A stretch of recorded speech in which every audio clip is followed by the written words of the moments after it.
Obviously, a great shooting night for Kristaps. Can you speak to the just consistency he's shown during this month and his kind of growth from three-point range? I think he's over 50% in January there.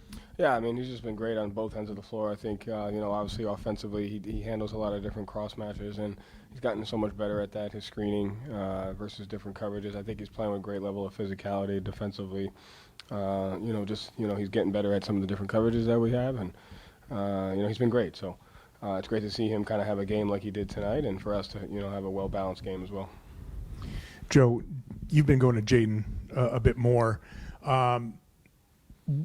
Considering that the defensive intensity for you guys hasn't been as consistent as it has been in the past, what kind of boost having him as an on-ball kind of like bulldog type of guy, what kind of boost is that giving you guys?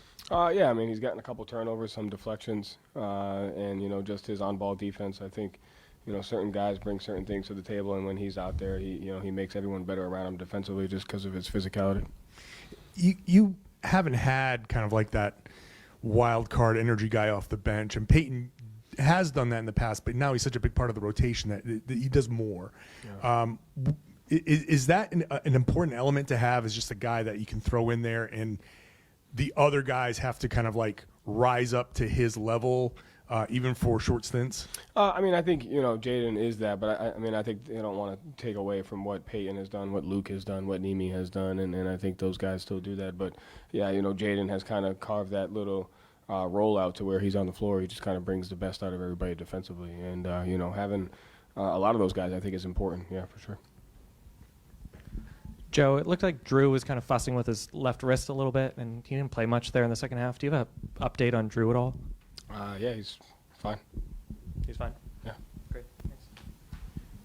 Joe, you mentioned how you think Kristaps has been getting more consistent, more better at some of the coverages you guys have been running, adapting to the team. How have you seen you guys grow back into having him in the lineup? I know you've mentioned like rebuilding habits and stuff. Like, how have you seen that adapt? Do you think it's where it was last year? Do you think there's still work to do? Obviously, he's been playing well lately. Like, how have you been pleased with that progress of integrating him back? Yeah, I'm pleased with the progress in it. I mean, we work at it in shoot-arounds, work at it on film, and the guys are working together to figure it out. So, I like where their process is, their mindset as far as, how they go about just getting better in it. So, it's an ever-flowing thing that we just got to work at every day, and they're getting better at it.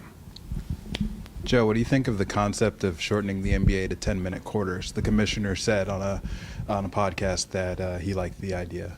I don't care. Whatever you got to do. Just play the game. Joe, a lot of players that kind of reference to kind of the adjustments they've had to make to get used to Kristaps on both sides. What's that process like to kind of the comfort to get him back? I mean, it's nothing he's doing, obviously, but just getting used to playing with like a 7-2 guy who can stretch the floor is probably adjustment. It's not so much about as playing with him. It's how people are defending him, how people treat him.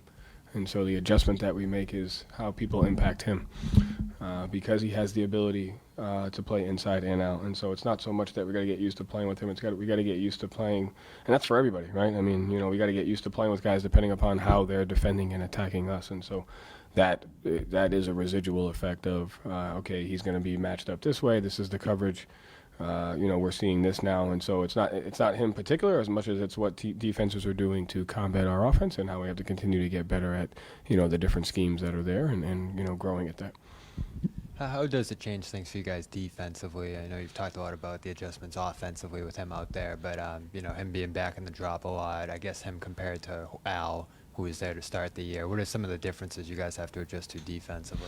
Obviously his rim protection is there, but being in drop a little bit more, having an understanding of what those reads are, what that looks like. So just, we've done it before. We just got to continue at it. There was a play in the second quarter, kind of a baseline inbounds there where Kobe kind of, broke free in the corner for a three. Is that kind of part of that process too? Because Kristaps is going to be back by the rim, maybe losing a guy there on the perimeter? No, you just got to talk that one out.